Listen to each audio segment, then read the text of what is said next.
Having a look at the provided to-do list, you'll see it's split up into basic formatting and formula, graphs, absolute cell references, working with percentages, and if statements.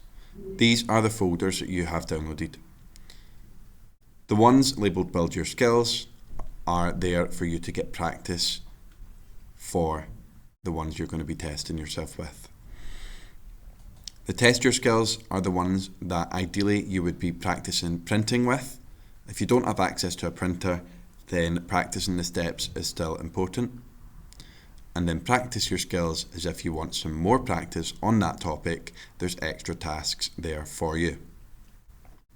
Opening the Basic Formatting and Formula Tasks folder, I'm going to start with Task 1.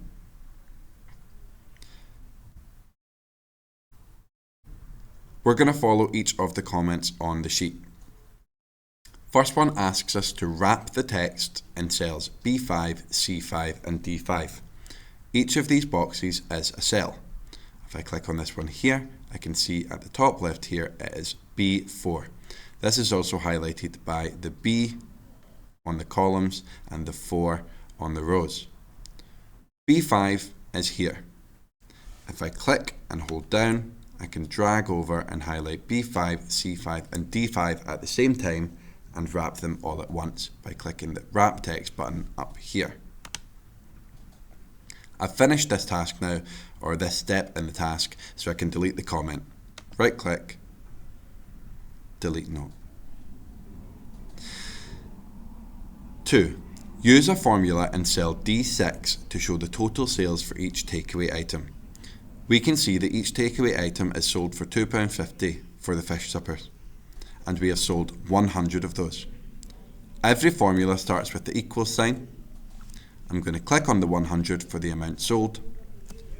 The star symbol is multiplication, and then £2.50 on cell C6, followed by the enter key. This does the calculation for you. Instead of going down and typing this formula multiple times, I can click this green square here and click and drag it all the way down. I've now completed step 2, so I'm going to delete the comment. This comment's in the way a bit, so I'm going to move it down. Use a formula in B12 to show the average number of number sold of each meal type. So we can see that the amount sold is this column, and I would like to see what the average for each item is. So again, each formula starts with equals, and then I type average.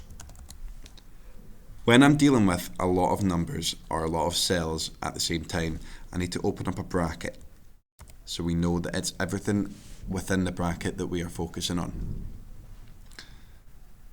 Click on 100 and keep it held down.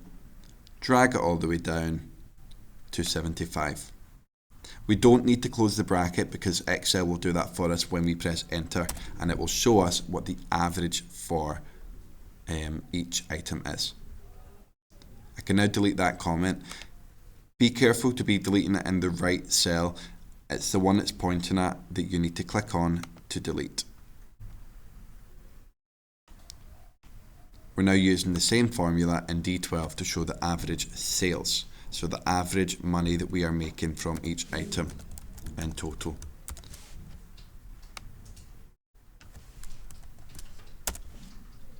And now I can delete this comment. This step was just for practice, this task, so we're not going to be looking at printing just now.